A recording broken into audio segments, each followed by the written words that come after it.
fine. It's a little extra elderberries, but those are first world problems.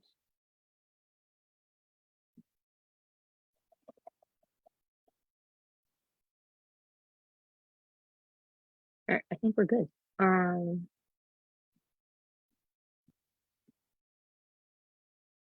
right, Beanie blessings. Welcome to Deadpan Dope Tuesdays with me, Deadpan Lizzie, the Beanie God.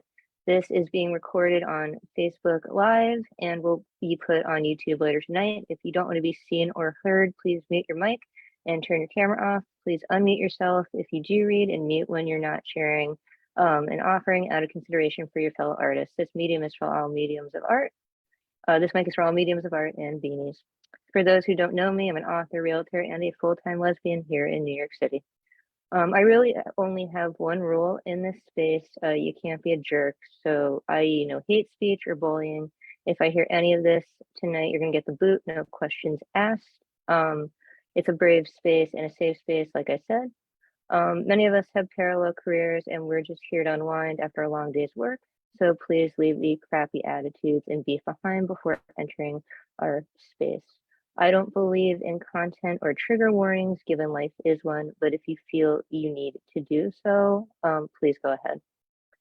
We don't have any censorship here, like I said, it's set for no hate speech. Each artist has 4 minutes to share. If you go a little over, I won't give you the boot or cut you off, but just keep an eye on the clock out of consideration for everyone. I will always announce who's on deck, and I've dropped the list in the chat. If you'd like to perform and haven't dropped your name in the chat, let me know and I will add you to our list. To learn more about the events, workshops, and mics we have here at The Word Is Right, you can find us on Facebook, IG, and YouTube. You can also learn about our executive producers, publishing house, which myself and many of us are part of, Red or Green Books, based out of Albuquerque, New Mexico. So if you have a manuscript and you'd like to have it published, reach out to Marissa Prada at Red or Green Books, and make your dreams come true.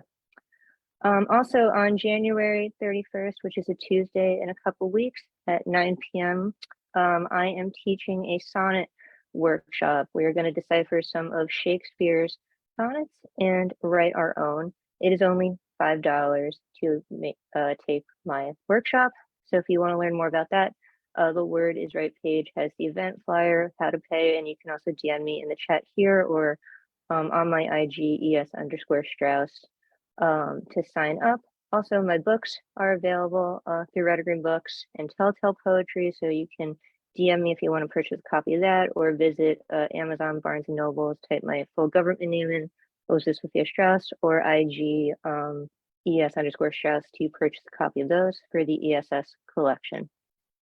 Before we do our 5, 4, 3, 2, 1 meditation tonight, I just want to say, on a sad note, in our New Eurekan Poets Cafe community, our executive director, La Bruja Cardide de la Luz, lost her 13-year-old dog today, which was her companion, Pinky. Pinky was also a member of our community. Pinky was very present at many of our open mics, and she was very sweet, and La Bruja loved her very much. So we just want to pass on our love and our condolences to La Bruja and our community here in New York City. We're with you, Brew. We will see you Saturday, where we will still celebrate your birthday. She's turning the big 50, and we're going to be having a roast and a toast for her, but we are holding space for Pinky and her family, of course. And if you have it in your wallets, if you have it in your hearts, and want to make a donation to a local animal shelter in Pinky's honor, I know that our community and La Bruja would very much appreciate that. May Pinky's memory be a blessing. Okay, so what we do here at Deadpan Dope before you all bless the mic, we do our 5, 4, 3, 2, 1 meditation. This is to bring you into the space and be present, refocusing all your senses to stay in the moment. You can say these aloud to yourself. You can close your eyes, do what's ever comfortable. You don't have to participate at all. It's totally optional. But if we can just take some deep breaths, center ourselves, loosen up the shoulders. What are 5 things we can see in front of us? What are 5 things you can currently see in front of you? can see all your beautiful faces in these inboxes. I see stickers on my computer. I see my cell phone.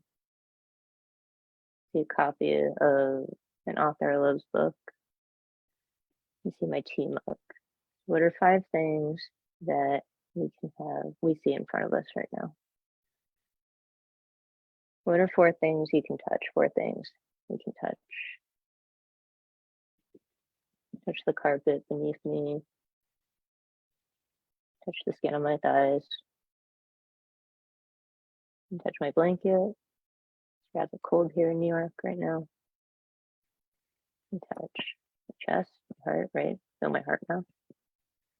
What are 4 things we can touch? What are 3 things we can hear? 3 things you can hear. Hear the silence amongst us, right? You hear the wind outside. You hear my own breathing. What are 3 things you can hear? What are 2 things you can smell? I made some oatmeal earlier, so I can smell that. And I can smell my tea. What are 2 things we can smell? And last, what is 1 thing you can taste or feel? 1 thing you can taste or feel. You can feel my ring. My hand, I can feel that. Okay, so 5, 4, 3, 2, 1. What are 5 things you can see? And 4 things you can touch? 3 things you can hear, 2 things you can smell, and 1 thing you can taste or feel. And I will drop that in the chat for anyone that wants to continue that. And thank you for doing that with me and being present and centering ourselves. We're gonna have a great mic tonight. So I'm gonna drop the NIST in the chat one more time. I also want to welcome Black Silver into the space. Welcome. I will add you to our list. We have a great list tonight. I'm excited to hear all your offerings. If your name is not on the list and you'd like to perform, like I said, just let me know and I will add you. All right, on deck, we have Jacob Moses, but please welcome to Bless the Mic Open Now. He just published a book and we're very proud of him. He's also a producer and MC here at Word is Right. He has his show every 2nd and 4th Wednesdays of the month, 8 p.m. Eastern Time, called More Poetry. He also has a podcast, Poetic Robin Hood, where Nemo just featured recently, and I will be featuring, I believe, next month on that. And he also has his own open mic, which it was on Thursdays, but now I believe it's going to be on Mondays. So please welcome to the mic now, my friend Christopher Moore. Thank you, Lizzie. Yeah, you'll be the episode for you will be recorded in February, but it will be posted in March. I always book them a month ahead. Yeah, so as Lizzie probably said, I published a book recently. And I can always post a link after I'm done reading. So I'm gonna read a few of the last few poems that I've written that I haven't really read out loud yet. This one is called Antiquity Saint. The sane voice of reason always is punished. All he said was maybe mortals shouldn't be worshipped as goddesses on pedestals. A horrible thing to preach inside a heart that gives offerings to mortal goddesses so often. Some of these goddesses didn't like it either and told their followers to crucify the heretic. How could this happen, you're thinking? Couldn't mortals not be glorified to goddess stature? That's the thing. Human hearts aren't that well with logic. And I'm going to read another one. This one is called Roaming Prometheus. I keep trying to avoid that bird, but it keeps finding me everywhere and plucking out my blood pumping heart. I knew the creature had been after me, but apparently it had accomplices, ripping my heart from its incision, waving it in the air to call the beast, even stomping on it at times to make a heart version of scrambled eggs for it. When will my nomadic journey finally cease so my heart and I can finally live in peace? Thank you.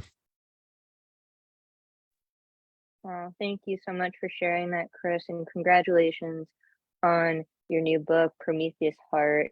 I'm ordering my copy today. I can't wait to read it, and I highly recommend everyone else does. You can get it on Amazon, and he will drop the link in the chat to where you can purchase it there. And Shane Manor, who's the executive director of Guerrilla Poets, did the gorgeous cover art for it. So congratulations, Chris. We're very proud of you. In addition to the book, is there anything else you'd like to promote you got coming up? Yes. The next More Poetry is a week from tomorrow, at 8 p.m. Eastern. Fourth Wednesdays, there aren't any features. The next feature will be on February 8th. And I almost said 11th, but that was January. Getting my dates mixed up. And the poet I have for February is California Bay Area poet K.R. Morrison. Oh, I love them. Oh my God. Okay, y'all got to come for that. KR is amazing. She was the first poet I had for my podcast too. In I think it was August or September. She is lovely and a brilliant artist. I can't say enough good things about her. So definitely come to Chris's mic for that and follow her on IG. I think it's just her name on IG. But she's incredible. So definitely check her out. Well, thank you, Chris. We will hear more from you in the second round. And I think he dropped the link to order his book in the chat. So get on that if you don't. I did. Good. Good. Well, get on that if you haven't purchased his book yet. We're very proud of him. All right, we're going to keep the list moving. On deck, we got Nemo Soom, but please welcome to the mic now. He's also a producer here at Word is Right and a fellow New York City poet like myself, Jacob Moses. Evening, everyone. This is a new piece, one of my newer ones. It's called Away. Imagine yourself set up for failure by your own community. You will be made to feel dependent on them in every single way. Your decisions will never truly be yours. Everything must be submitted to a totalitarian regime within one neighborhood. Abuse will be the invisible elephant in the room. You will be expected to withstand the weight of said elephant or be seen as unholy. You will need to wash away the guilt and shame you feel from perpetrators of abuse. You will be encouraged to keep it to yourself or risk shunning and expulsion from the only place you know. Only in a world where your entire life is micromanaged will you think you're better off without a spiritual core. However, going off the path leads to more promise and less insulation. From there, after learning how to adjust to a world from which you've been shielded, you will be free. You will embrace a society which welcomes the skills you've been suppressing. You will be reaffirmed that you were a victim of a world which undervalued you in the name of a trumped up image of a deity. But you will not lose your faith in said deity. You will write off oppression and know that worship is an individual practice. You will find compassion in a place you could never have found in your home. You will be seen. You will be heard. You will find yourself, for God never forgot you. Your successful escape from tyranny will be proof of that. The world is vast, and you will navigate it. You have a future in front of you oppression behind you, and a twinkle in your third eye which will lead you through the darkest of waters. You will find the key to serenity and remove the shackles that kept you in lockstep. Amid the questions, there are places to ask them. There are also those who will have the answers. In the end, you will too. Thank you. Thank you, Jacob. You look great in a beanie, so thank you for wearing it. Jacob is also in our Out Loud LGBTQ Literary Art Anthology with Red or Green Books. I'm the editor and curator on, and he is a producer and a consultant on the monthly podcast hosted by Shafi G, who's here tonight, and occasionally Star Child and myself co-produce and host. That's always the first Sunday of the month here at Where Is Right at 6 p.m. Eastern Time, and some of our panelists from our Ally episode last month are here. So it was wonderful. So you can catch the replay of that on YouTube and on Facebook. I mean, thank you, Jacob. Do you have anything coming up you'd like to share? Yes, I do. I'm going to be featuring at Shades of Green, which is on East 15th, a couple of blocks away from Union Square. I'll be featuring on February 6th with two other talented poets, Felix Guzman from Brooklyn and Staten Island's own Thomas Fucaloro. We love Thomas. Thomas is wonderful. What day of the week is that? It's on a Monday night, Okay. 6:30 p.m. Okay, maybe I'll skip New York one night and I'll head over. I have been there, and it's a nice. I do love Union Square. Yeah, and Jennifer Juno is an amazing host, I gotta tell you. Really All makes right, everybody feel safe. Is there cover there? I can't remember. There is no cover. It is a donation-based kind of thing, but really, if you could contribute like $5 just by donation, I think it'll be a good thing. Yeah, so do that. If you're in the tri-state area, I myself might skip New York on February 6th, which means one of you might actually get to go first on a Monday night. Yeah. And I I know. should also mention I have a book on Amazon. It's called Grimoire, Grimoire. So that's available on Amazon. I should also mention that I'm going to be a guest workshop coordinator on Right to the Mic with Nick Paleologos. I'm going to be offering some prompts, and there'll be music, and of course, an open mic will follow. Wonderful. Congratulations on the book. Please drop the link where people can purchase it in our chat, and you can drop it on the Facebook page, Where Is Right, if you'd like to. And that's wonderful. Yes, on every first and third Wednesdays of the month at 8 p.m., my twisted twin, Nick Paleologos, who couldn't be here tonight, he has a feature of his own, hosts an open mic and workshop, and that's wonderful that Jacob will be producing that alongside with Nikki. So that's wonderful to hear. All right, we will hear more from Jacob later this evening, and he'll drop all the links to everything he mentioned in the chat. But we're going to keep going. So on deck, we got Jeff Cottrell. But please welcome to the mic now from Charlotte, North Carolina. He recently featured our poetry here at Word is Right, and he had a fire set. It was amazing. I could have listened to him for like many more hours to his micro triptychs. And we've now converted him into a New York Poets Cafe poets because he's one of us. And now you're stuck. So maybe you'll go first if I take off on the 6th. I don't know.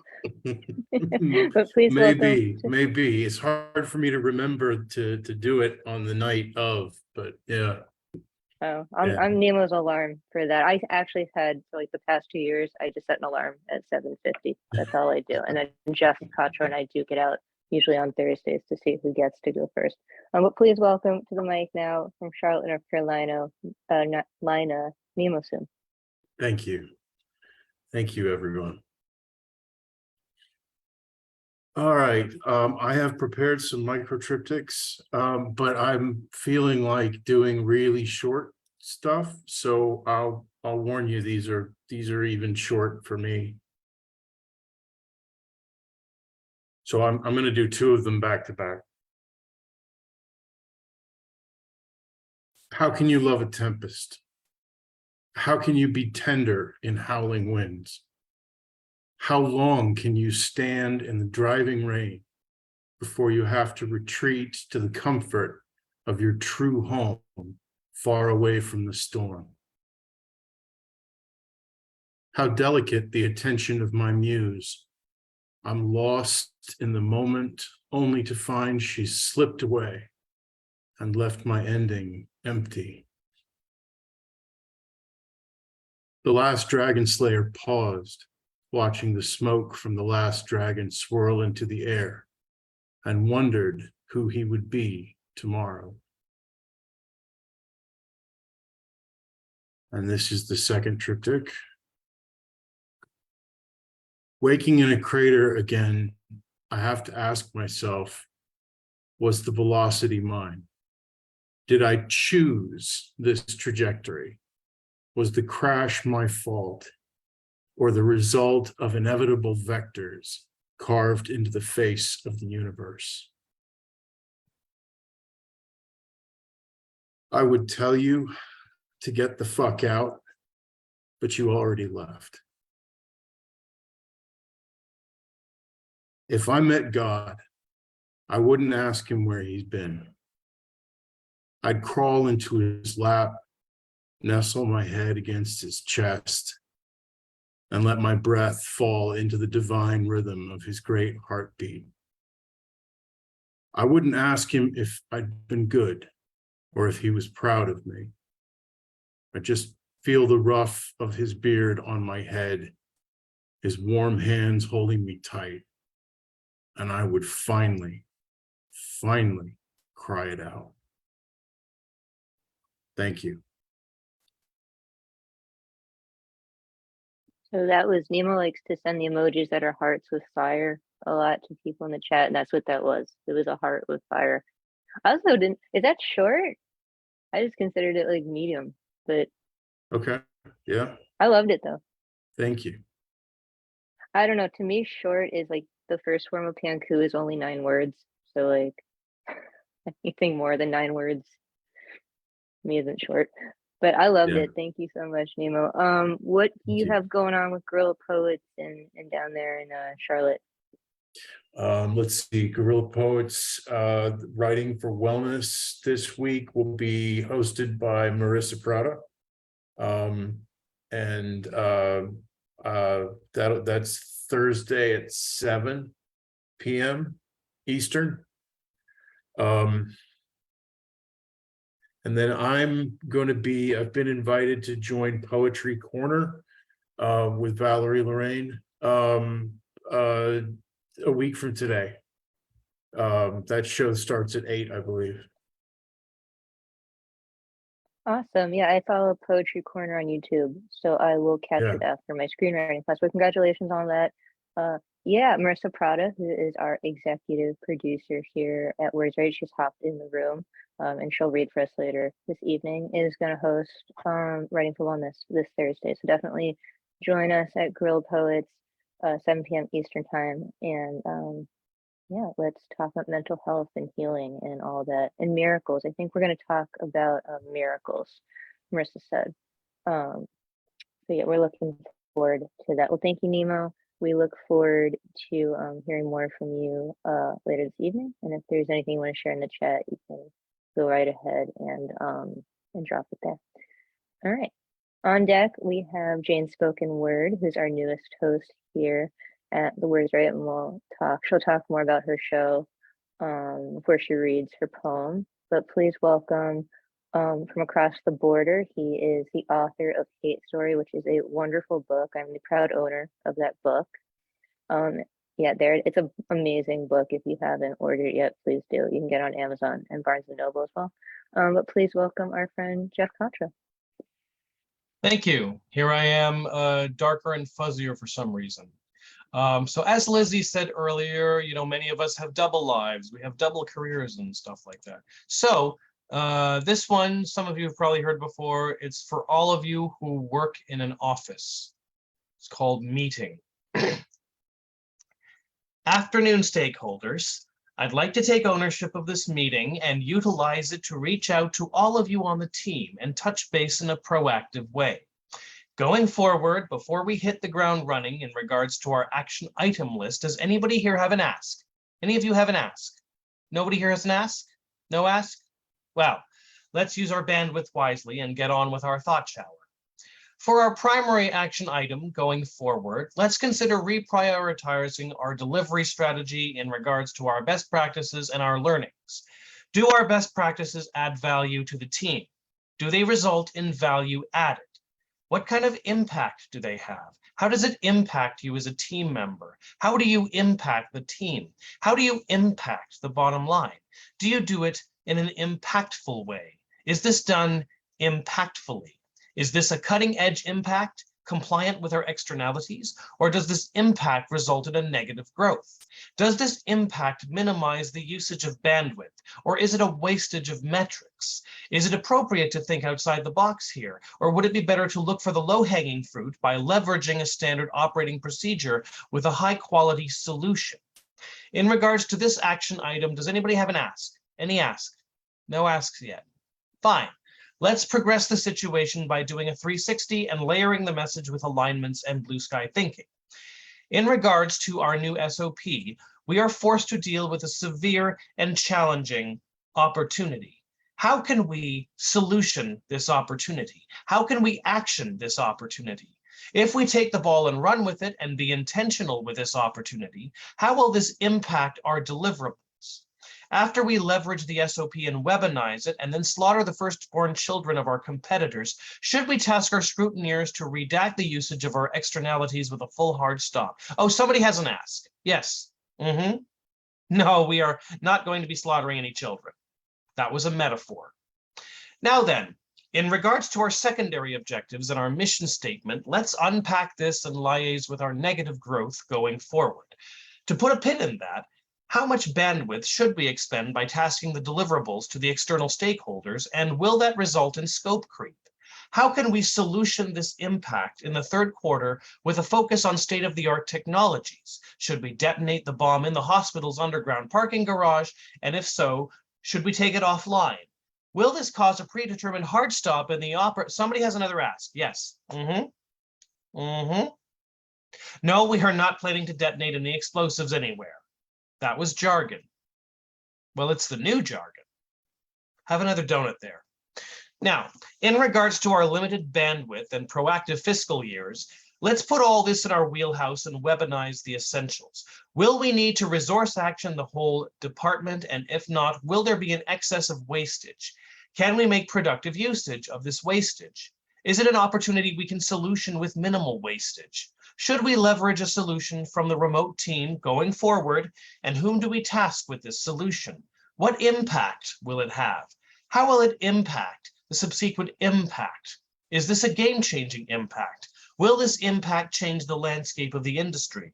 Once we've succeeded in our world domination objective, how much of the global population should we enslave? Do we enslave them through brute force or through brainwashing and manipulation? Should their deaths be quick and painless, or do we resort to torture first? How cruel do we need to be?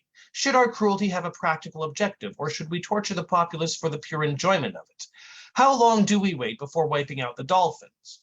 What about the harp seals? Should we use clubs, tasers, or power drills? What time frame should we establish for firing a nuclear missile at the sun? And when we do, what kind of impact will it have on our impacts? Yes, we have another ask.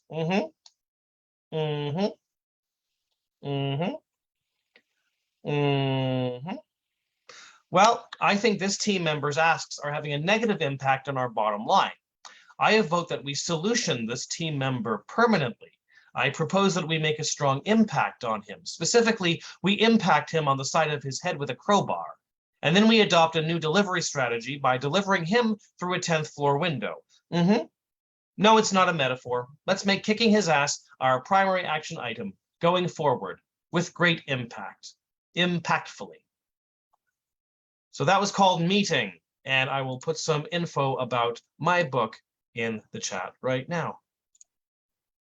Thank you, Jeff. Always very funny and great to hear you.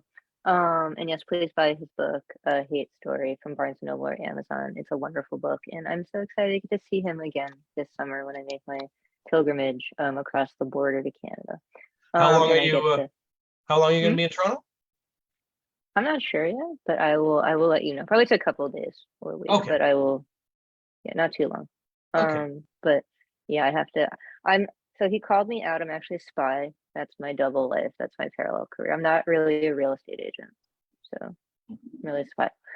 So I don't know how long they let spies stay in Canada, but I'm excited to go to Canada. I've never been. My brother's getting married this summer, and then I'm gonna hop over to Toronto and hang out with Jeff. So thank you, Jeff. Please get a copy of his book if you haven't, and we will hear more from him later tonight.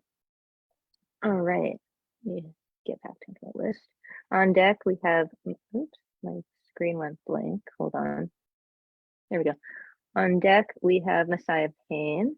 But please welcome to the mic now. She is our newest MC and producer here at Word is Right, and a legendary spoken word artist in New York City, and my friend, and I just adore her.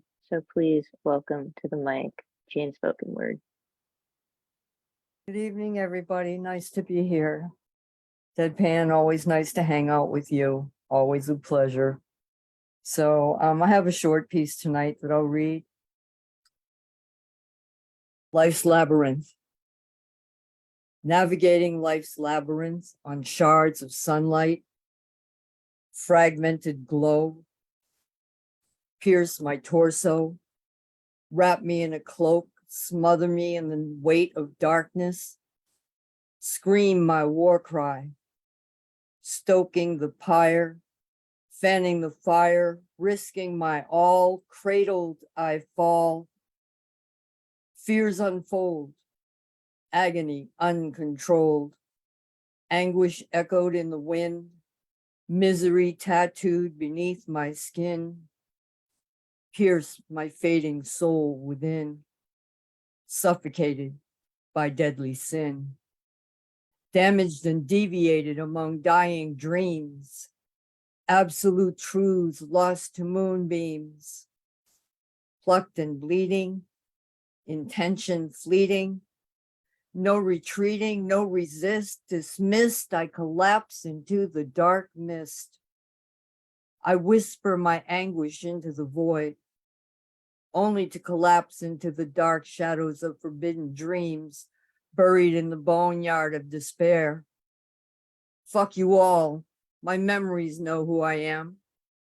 Do not weep upon my death. Blissful ignorance flows through my bones. Ashes to ashes, reality flashes, emptiness fills my eyes. Obscurity is me. Peace, y'all. Thank you, poets. Jan is, oh, thank you. She's such a blessing in our community. She's such a powerhouse, and her partner, Albion Pace, is also an incredible musician and wonderful artist himself. And Jane, like I said, is going to have her own show here at Where's Right if she wants to talk about it a little bit.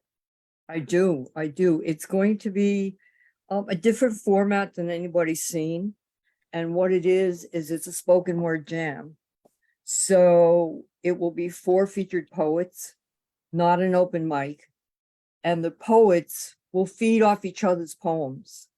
So say if Numo did a piece that I relate a piece of mine to, I would like to jump in after him and say my piece. And then after I say my piece, Mo Thoughts has an idea that she would like to add to my piece. So it's everybody jamming off each other and really like challenging a poet to think and follow a flow and be reminded of your pieces that maybe you wouldn't think of. That is awesome. Yes, that is amazing, and it's new and fresh, and I am incredibly excited for this new show. You all need to be there. She's going to switch off with me. So on the 1st and 3rd Tuesdays, of the month, and she's gonna be the second and fourth Tuesdays. So Tuesdays at Words Right is where you're gonna be. If Yep. you do not want to miss this. Yes, I'm excited. So Yeah. congratulations on I that. am We're- too. I'm really looking forward to challenging the poets to like spit on the spot. Yes. Sometimes Ray Jane does ciphering, but this is very different. So we're very excited to have this medium at Word is Right and branch out. And yes, please come support Jane. Get her books. She has incredible books that she can drop links to in the chat if you haven't gotten her books. She's just an amazing person. And the fact that I get to call her my friend is like the coolest thing in the whole world. Thank I you. love her Thank you. so much. You know we're friends forever. Oh, we're friends. We are. Yeah, my girl. Her and Albie take such good care of me. I love them so much. Well, thank you, Jane. Thank you. Welcome to the Word. Yes, welcome to the Word is Right family. We'll hopefully hear a little more from her later tonight, and hopefully she'll drop the links in the chat to where you can get her incredible books. They're amazing. Thanks. All right. Thanks, Lizzie. Yes. Love you so much. All right, we're gonna keep going. So on deck, we got Shocky G. Please welcome to the mic now. I hope he'll talk about what I've been helping him a little bit with the last couple days when he unmutes himself. One of my favorite spoken word artists, Messiah Payne. Thank you so much, Lizzie. It's great to be here. I'm going to read one new poem that I've written that is untitled. So here it is. Hope you enjoy it. Come with me, arrayed in the splendor of night, to rescind the atrophy of love's unfulfilled beseeching. From the dormant beauty of these uncreated beings who see their days and nights marred by unliberated consciousness, striving yet with gilded, undiminished spirit, persisting even as the nightmare of selfhood has intensified and devalued the might of experiential ascendancy. These beings call themselves man. I have seen that in the primordial vestiges of existence, they prepare their soul for final satiation and enter life under the covenant of ambiguity. As from the spring of hope they drink, drinking deftly from the imperative of luminosity, yet they drink also from the well of grief, dissociative suffering, burning their mouths like the waters of Phlegethon, and then emerge renewed in flesh to acquire a living principle of self-mastery. Yet they are born only to a dream of what the human form authentically suggests, where the concepts of atropos and being have meaning beyond the mere ground of the sacred, as we fallaciously seek to behold the Eden in the kingdom of gods who turn a blind eye to us, as the light within has never emerged to forge the diaphanous eyes of the soul, where we might see such gods as the children of our breathless imagination, and where we might see our imagination as the etheric ichor that binds the teleology of the universe and love to the miracle of existential breadth, where form as seen within and without is finally the anatomy of transcendent grace, and where surrender means overcoming the limits of all spiritual gradation, to morph the exalted sound of utter stillness into the deepest recesses of fulfillment, the soul's ultimate rest. Or perhaps the soul is shown to be empty in the steps to attainment, where to grasp is to know the blessing of absence. Yet I see that in the dreams of man, all expressions of enlightenment are at hand. In the land of dreaming, we cast the hands that built the conception of being, from a whisper in the dark into the song of purpose, from the disjointed speech of macabre space into the Empyrean reification of reality. So come with me, arrayed in the splendor of night, where we might dream of a greater day, a greater tomorrow, entering into not merely a suggestion of being, but fulfilling the prescient spell of the spirit on the edge of waking up. What nightmares in small corners of ecstasy envelop dreams when a blood moon descends over the horizon of sleep? And from isolation we drink deeply, a silent God impels me, a delicious impoverishment of spiritual apathy, and this soul's malady I seek to sunder, cast abnormally and meekly. What love, when human lives like the roses in the garden of Venus bend away from her radiant seduction? What love, because satisfaction is the black hole where even the most besotted rose is expressed in inevitable and salient reduction. When the rose dreams and the sands of sleep mercifully restrain the pain of existence, the true opiate of the masses, the gods of the mind come closer to assuaging your resistance, where the rage and bellicose remnants of too lucid a life passes, and passages from a garrulous spring to inquiet winter. In your soul, a transformation weathers this capricious goddess and what lies within her.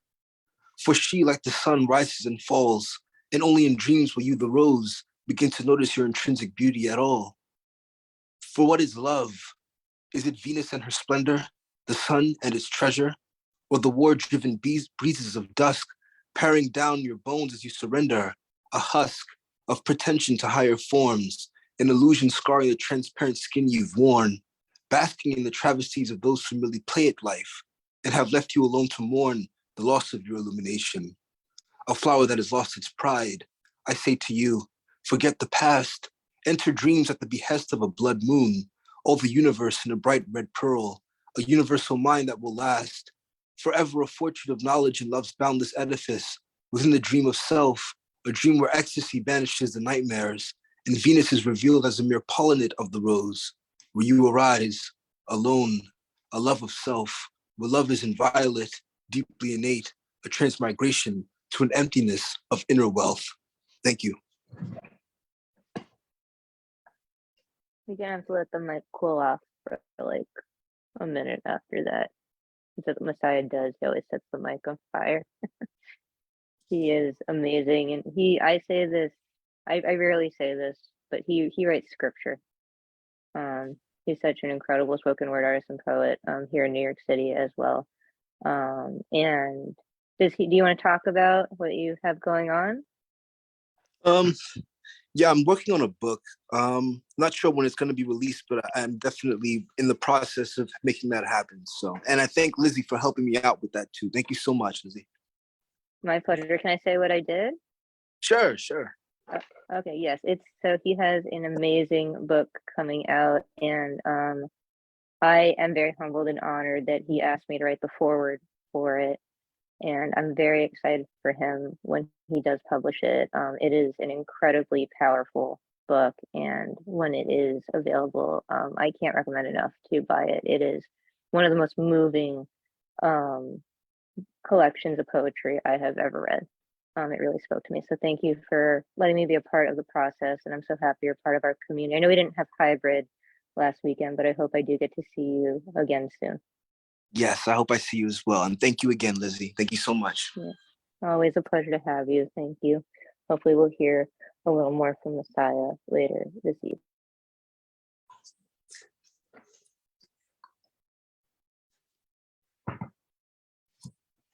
You're muted, Lizzie.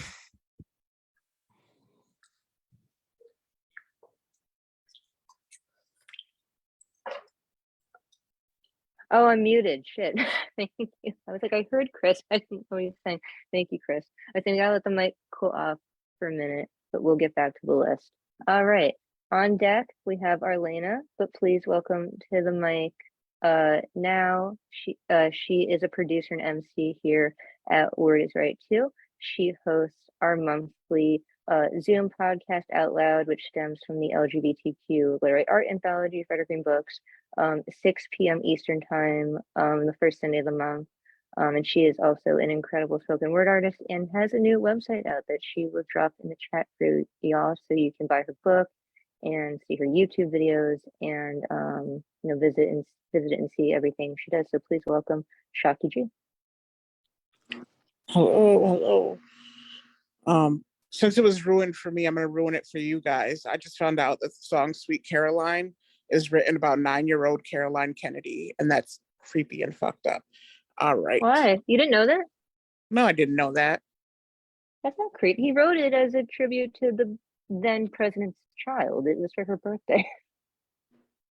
I've always seen it as a sexual song, so It's not. It's sung at like every Anyway. Red Sox game and every baseball game. all right. Anyway, so my first piece is a little dark. I wrote it the other day in Poets Anonymous, which is a new show by Tori something. Uh, Tori Lutz. Tori Lutz, and it's called Hurt, and it is about child abuse. They always say this hurts me more than it does you, but I can't imagine your heart beaten with chains or how your pride could withstand the grains of rice that embed its way into its knees. How greed can become too heavy on the arms, but you cannot drop it. If I were to strip you down, could we see the scars? Could we find them just to find better ways to hide them?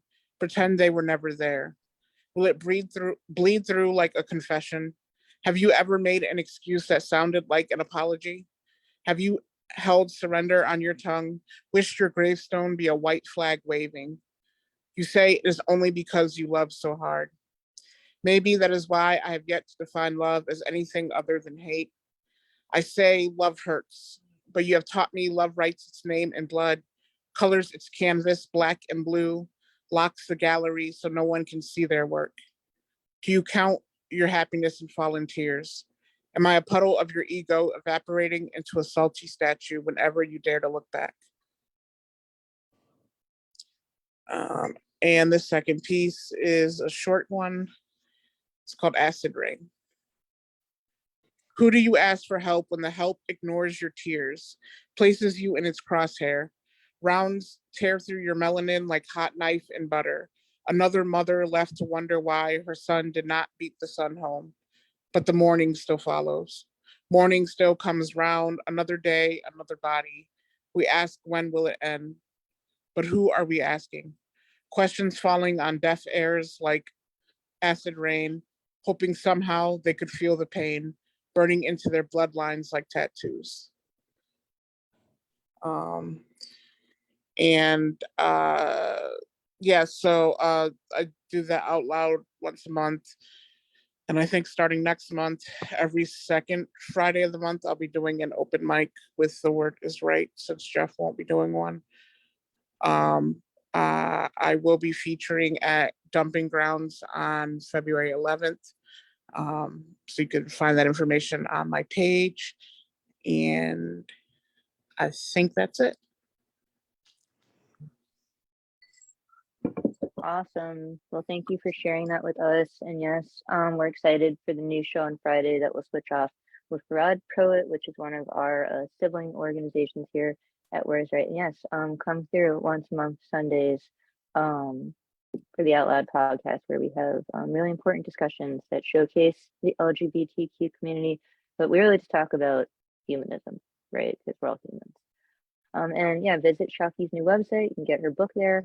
And we're really proud of all the work she's doing. I personally happen to love that song, Sweet Caroline. It's never felt icky to me, but I am a Jewish girl from New York. I love Neil Diamond. Yeah, so thank you, Shocky. And she mentioned Tori Lutz, who is a host and producer here at Word Is Right. She does Poets Anonymous, which is a private workshop. It's not live streamed, but the Zoom information is on the poster on the Word Is Right page.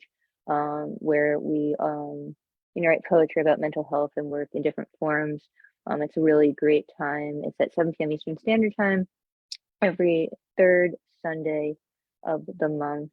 So check that out next month. And Tori is also a published author of Writer and Book.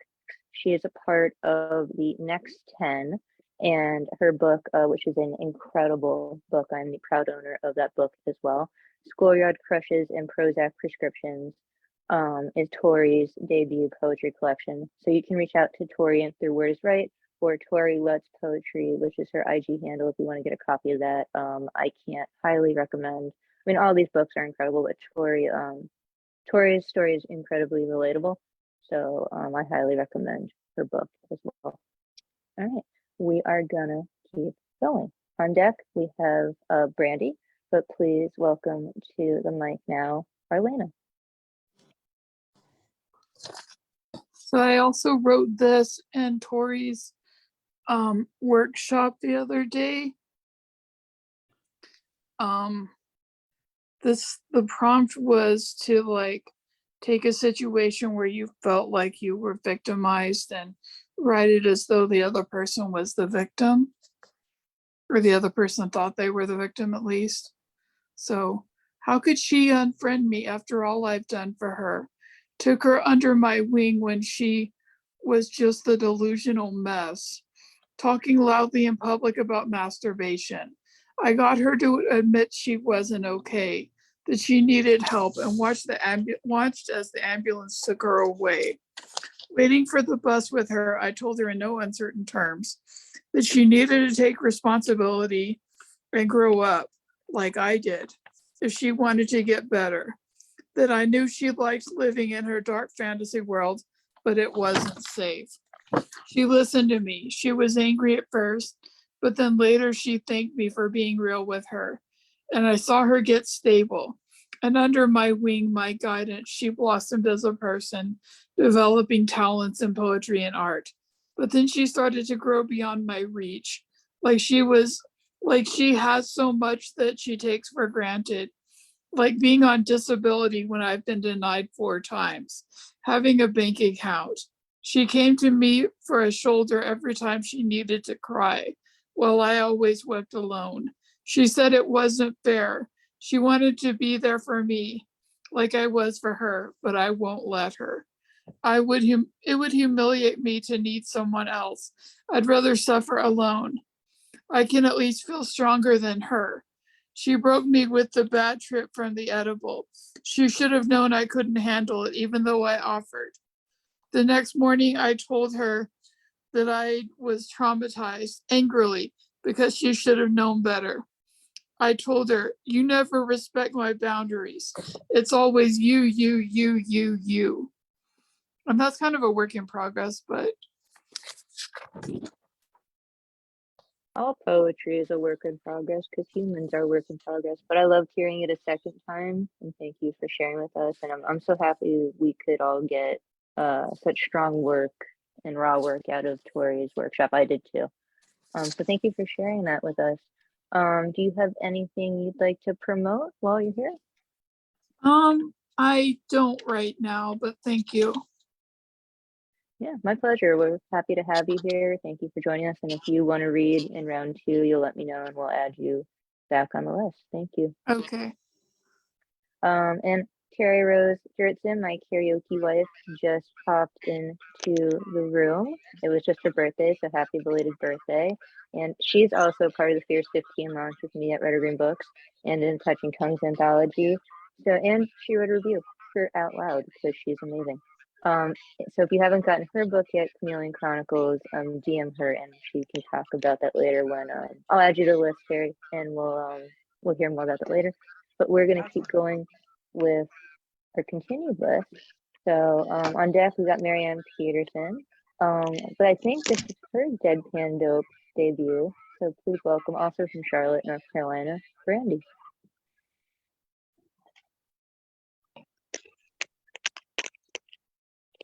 Thank you, Deadpan. And I'm sitting here laughing at myself because I've been commenting and commenting, and I address every single comment as DM to Nemo. I can't seem to get it set to everyone. So Nemo's the beneficiary of all of You know my... what's funny is, like, I don't know if where it was. I don't know if it was Girl Poets or if another workshop, but Nemo kept doing that to everyone on a different workshop last week. He kept, I don't know if it was like me or Shocky, but he kept DMing one of us and was like, oh, that's not, or it was like the opposite. It was like the public chat, but he meant for it to be a DM or something. Yeah, and he'll send me a message, you know, you're directing this at me, right? And then I look down. Maybe when I get to Charlotte, I'll teach a workshop about Zoom. I don't know. How to change your settings in Zoom. I'm just kidding. I just didn't know I was unmuted for, like, I don't know what, a whole minute until Chris said something. It's good. We're human. It's all good. All right, I have 2 I'd like to read.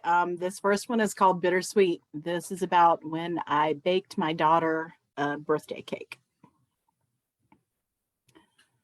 1 pound fresh strawberries, hulled, pureed, and reduced over medium heat for an hour. She's turning 16.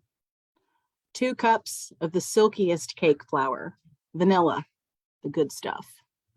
5 egg whites from my friend's chickens, lovingly coaxed to separate without breaking the yolks. I wish I could have kissed her good morning.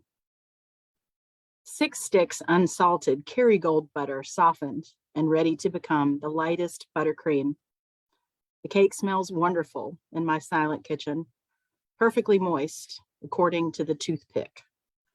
The beaters were happy birthday in my head. They go unlicked. And I send the cake with her to her dad's, where her new family will enjoy the sweetness my hands created. My heart feels bitter.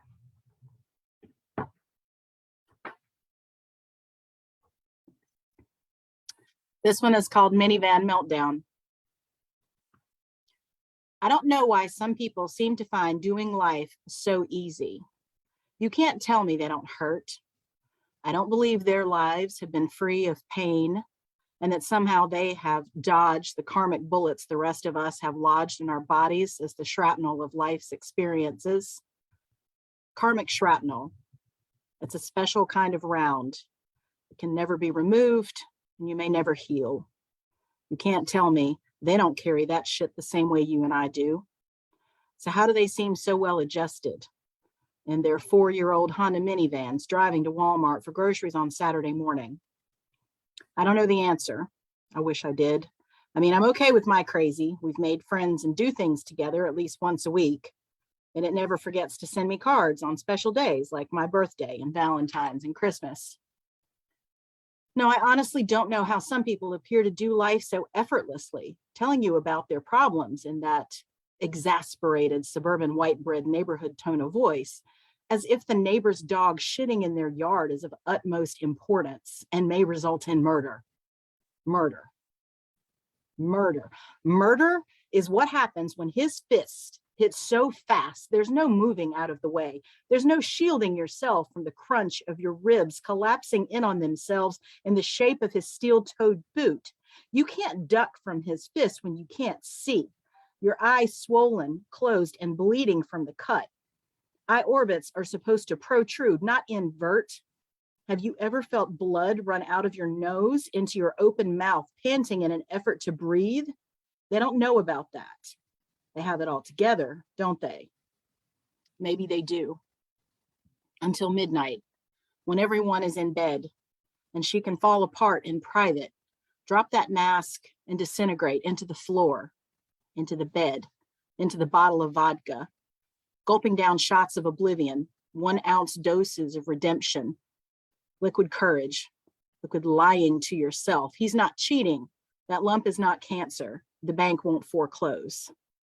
You can't weigh hells. And just because I wear my crazy like a goddamn badge of honor on my sleeve does not mean that because I can't see yours, you have none. You live your hell every moment, just like the rest of us. Every mile you drive in that minivan, another stone on your heart. The wheels of your Walmart grocery cart rolling towards the bread aisle like a tire track of acid burned across your back from the burdens you're too afraid to share. Yes, you have yours. I have mine. We're all victims to the traumas our ancestors cast down through the ages like curses upon our heads, through DNA tainted with violence and hatred and pain and anger. We are all dying and we are all kin. I'm sending your membership card in the mail. Don't forget to register it to earn online to earn points for rewards.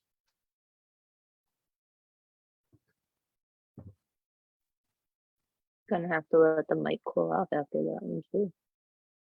Damn. That's how you make your debut on Deadpan though. Yeah, she's one of us now. No, thank you, Brandy. Those were incredibly powerful. So thank you for sharing that with us and welcome to our Tuesday nights. Do you have anything you'd like to promote that you have coming up? I have a couple of things sort of rolling around. Nothing I need to share yet, but definitely appreciate the opportunity to be here and appreciate the space. And I'm looking forward to the Shakespeare. Oh, yay. Well, yes, you're always welcome in our space. Thank you for joining us. She was also at New York last night. So hopefully next time she's at New York, we'll get to hear her spit some fire too. And then, I don't know, did you guys think we were rowdy?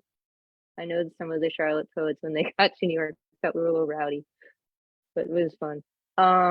No, thank you. And yeah, if anyone wants to sign up, you can even sign up right now while we're here. DM me how you can pay for that, and I'll send you all the info for the Sonic class. So thank you. And if you have social media or anything, feel free to drop it in the chat, and so people can find you. All right, thank you, Brandy. All right, on deck we got Black Silver.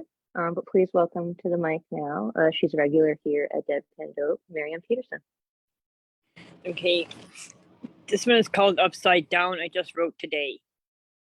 My whole world has been turned upside down without my youngest son around. I miss him so much. He misses us. He may be where he has to be right now, but it's still tough. It makes my life rough. It makes my son's life rough too. I want my son back home safe and sound. No more pussyfooting around. He needs to go back to school as soon as he can. I don't want him to fall far behind. I want my son back home once again.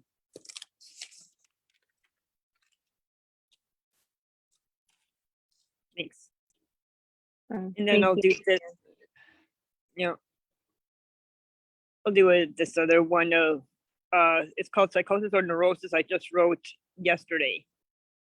Psychosis or neurosis, which is it in my son? I can't tell. My youngest son gets violent, that's all I know.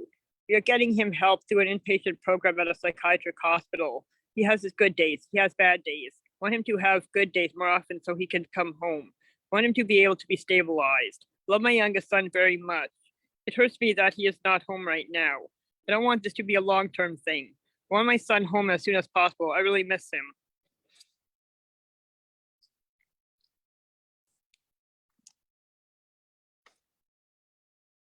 Thanks.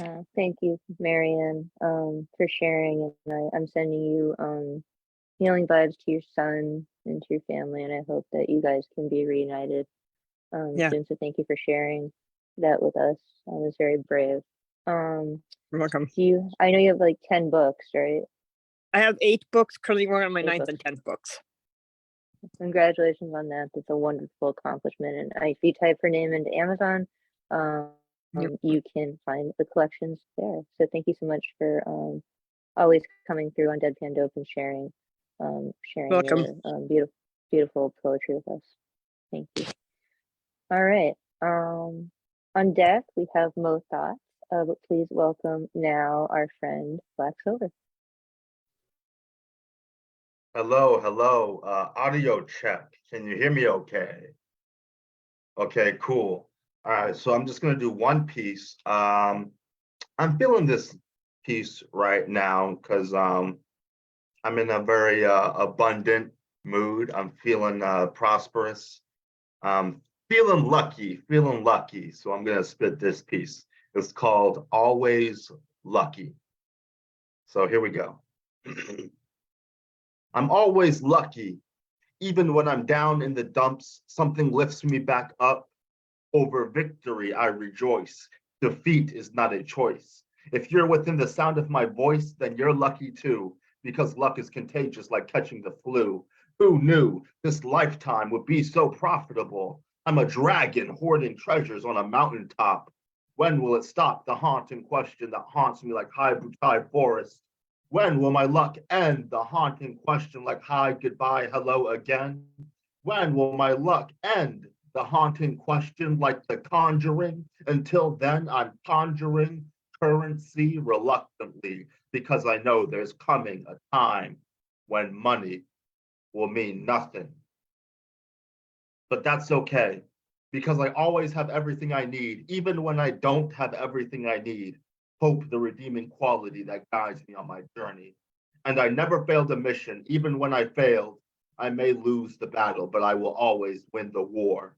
And I always tell the truth, even when I lie. Only those that remain selfish can't read between the lines. And I'm always lucky, even when I'm down in the dumps. Something lifts me back up. Always lucky. Thanks for listening. Oh, thank you for always bringing wonderful poetry to us.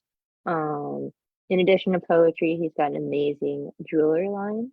So you can check that out at, I think I'm pronouncing it correctly, Mordenti, excuse me, Mordenti 777.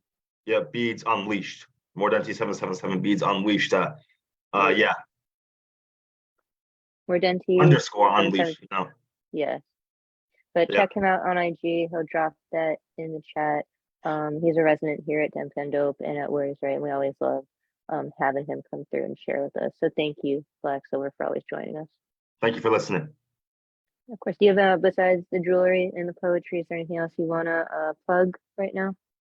No, not really. I'm gonna be kind of short-winded because I got some fries in the oven that I gotta go check on. So I'll plug my information in the chat and then I'll be back on here. So, you know. French fries are an important thing. I mean, you know. Hungry. Oh, it's not even about hungry. It's just French fries. Like, yeah, go get them. Anyway, thank you, Black Silver. Making me hungry too.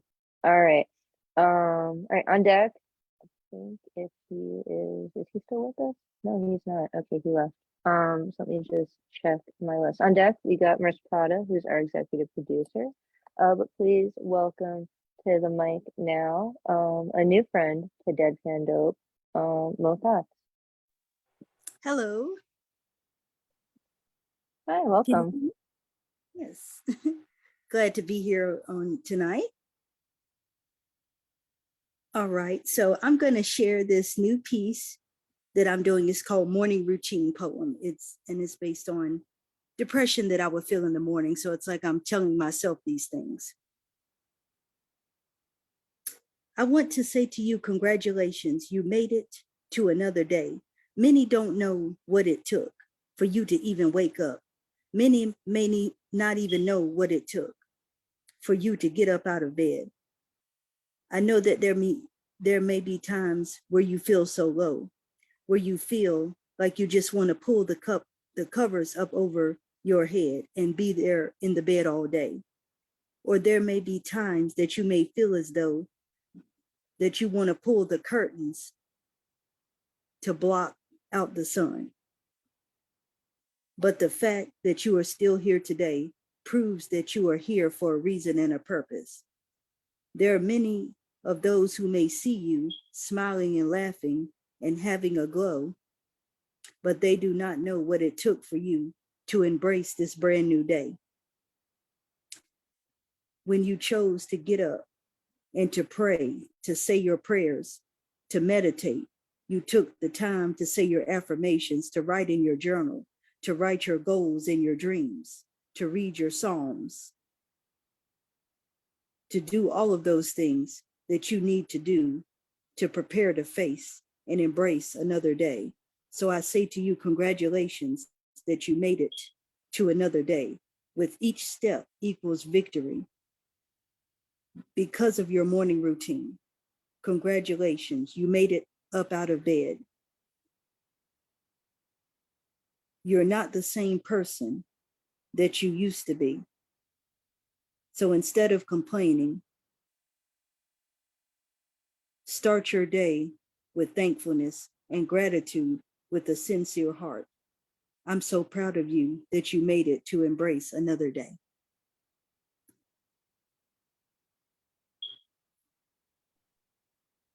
Wow. That's it. Y'all, I need to get like a fireman's hose for tonight. Y'all just bring the heat. Yeah. Thank you so much for sharing that with us, Mo. No, it's hard. I have depression and anxiety, and yeah, it is a win to just get out of bed and make it through another day. So thank you for Absolutely. sharing that with us. Thank you for letting me share. Of course, thank you. Where are you joining us from? From Charlotte, North Carolina. A lot of spoken word artists seem to flock to me from Charlotte, North Carolina. That's the thing. Well, that means I love Charlotte. I'm gonna come visit Charlotte in a couple months. So I hope I get to meet you and some of the other spoken word artists from there who I haven't met yet in person. So thank you. Do you have anything you have coming up or books that you'd like to plug? Yes, I'm working on several books. I have a book about my life that's going to be called Healing in the Room. And it's going to be talking about how I was in foster care, how I was a foster youth, how I overcome depression and anxiety and fear and mild PSTD. That's going to be coming out next month. And I'm also got 2 more poetry books. that I'm working on right now. And I'll put my information in the chat.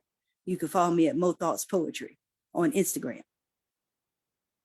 Awesome. Well, yes, please do drop that in the chat. Thank you. Congratulations on the manuscript. We are excited to purchase your books when they're available and support you. And yeah, give her a follow, Mo Thoughts Poetry, and she'll drop it in the chat. So thank you for joining us, and we hope we hear more from you in round 2. All right, we're nearing the end of round 1, and then we'll go back to the top of the list for round 2.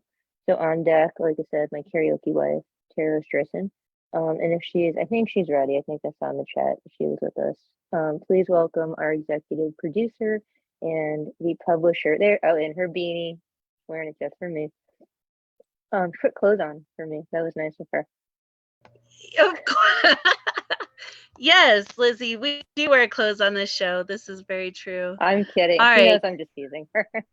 We're just teasing, but yes, clothes are generally championed, but not all the time. All right, so because Tori Less's show debuted this week, I'm going to read the piece that I wrote in her workshop, and it was well, I'm not even going to preface it. Here we go.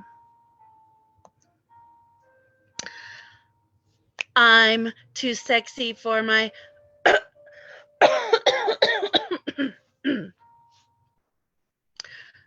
I'm too sexy for my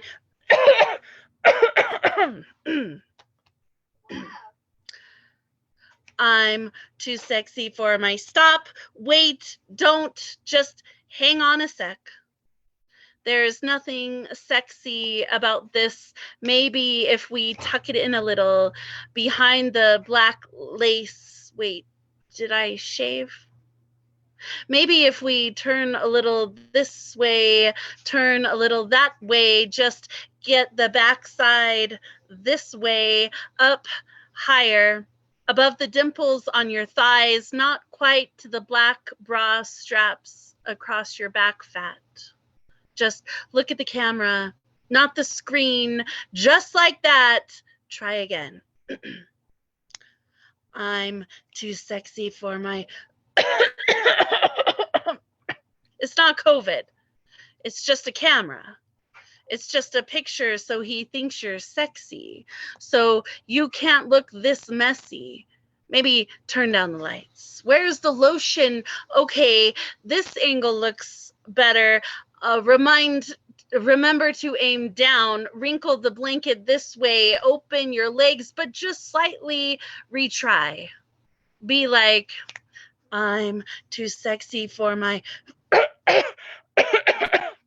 There's no way this body is sexy.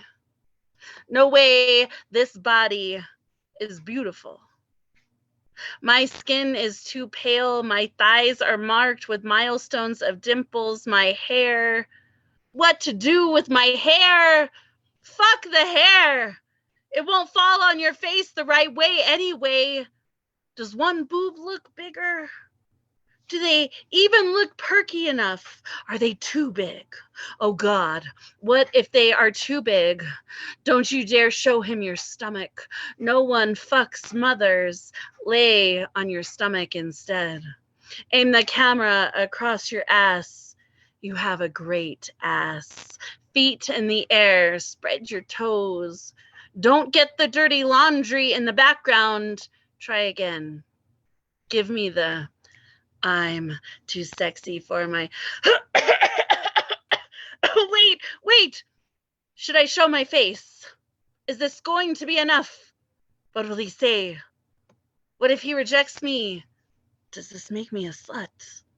Wait, why is this making me wet? Okay, position the pillow under your hips, ass up. More, slightly rock left and snap. Looks good. Attach, click send. Damn, I'm fucking sexy. Poem.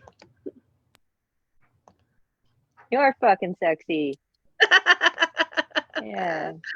So thanks, Yeah, y'all. I love that piece. I'm so glad I got to hear it again tonight. She looks great in a beanie and flannel. We love her. I mean, she's the reason we're here, right? She created the Marissa, platform. that was fucking brilliant. Yeah, I love it. Yes, selfies are such fucking tribulations. Yeah. I hope it affirmed all the people out there who go through that shit. Like it's real. Yeah, sending like a selfie to someone you're like a lover or even someone you have a crush on, it's like so intimidating. Right?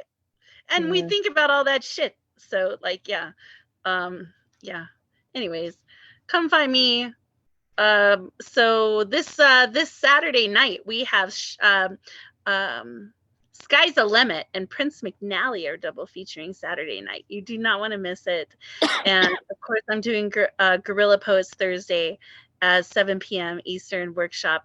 I think it's really going to be an interesting workshop.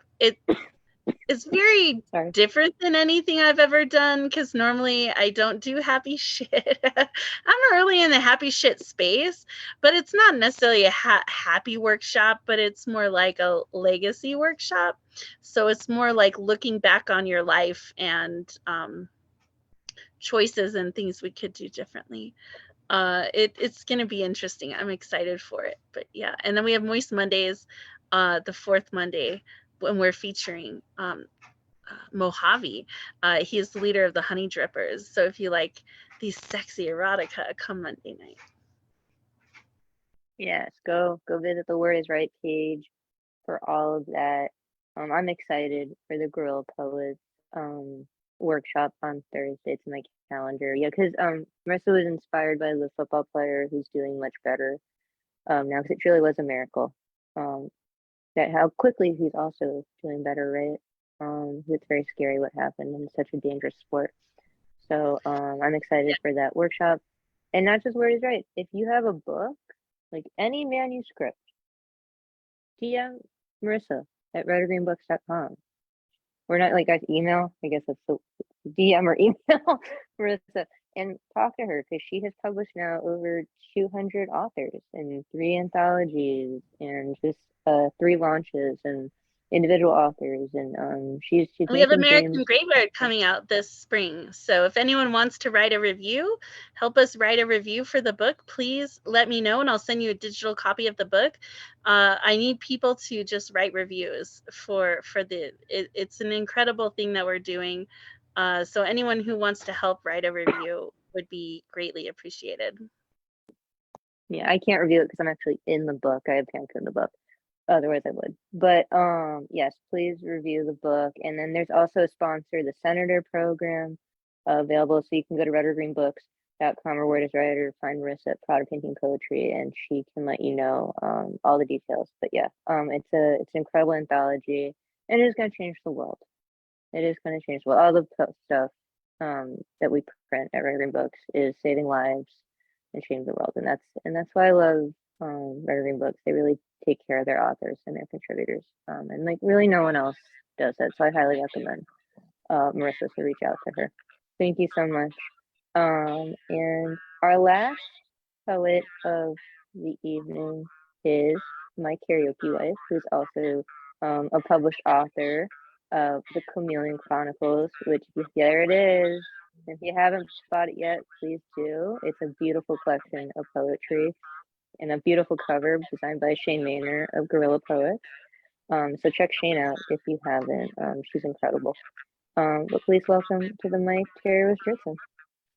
Hello, and thank you. I noticed the book is on, I think it was Facebook or Instagram on the Red or Green page.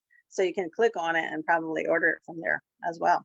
Which is good, great, get it out there. Okay, so this is from the book, page 28, called Can I Get a Dollar? Can I get a dollar? Can I get a dollar means, do you have at least a dollar, because they know you can't get anything with that dollar anymore. Can I get a dollar means, can you help me? Do you see me? Do not walk past acting like you don't. Look at me in whatever state I am in and recognize that this is the human condition, my condition. And you need to do the right thing and give me that dollar, because the almighty dollar has taken the place of God, your God. And then I have a couple more, if you don't mind, if I can do them real quick. I have some illustrations in my book too. And this is one of the illustrations that I did to go along with this next one, called Talk to My Angel. This is on the next page, 29. I dreamt I died and I saw a face that chased me back to earth. Face said, "You do not belong here." Wherever here was, I was not sure. The place was vast, dark, but full of stars moving in coordinated dance and orchestrated dance.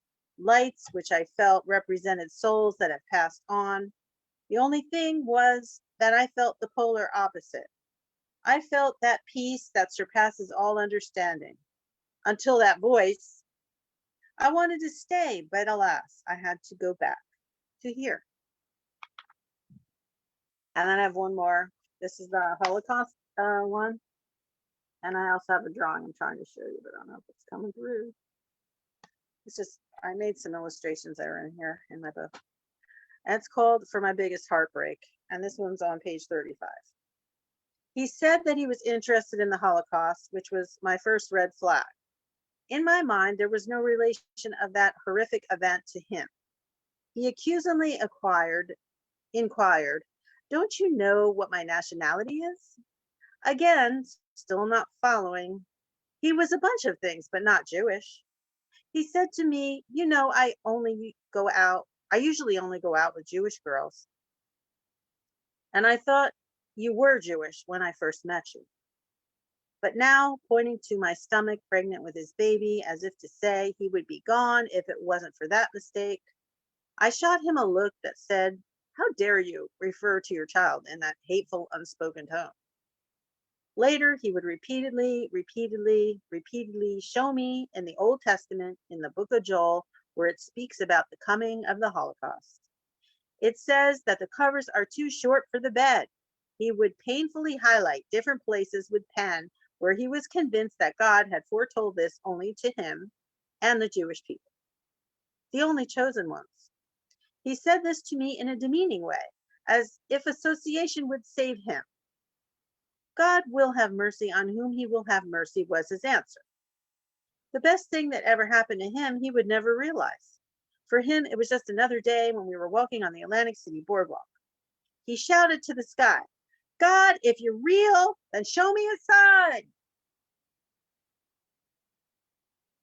And out of the blue, as if to answer him and hitting him in the head, came a small change purse with some coins in it, perhaps symbolizing the 30 pieces of silver paid to the betrayer of Jesus. Or perhaps it was a wise old woman in a crowd of people who wanted this lunatic to shut up. Begging the question, was this his sign? Or was this God's way of asking him to put his money where his mouth was? And peace. Yeah. Thank you for sharing your beautiful collection. If you haven't gotten the Chameleon Console, send her a DM, or like she said, you can get it on No Worries, right? Or you Facebook can page. hit me up. Hit her up anyway. She's awesome. And you know, I'm a proud Jew. Got my Star of David right here. So we appreciate our ardent fellow Semites in our community, like Terry and many other poets. So thank you, Terry.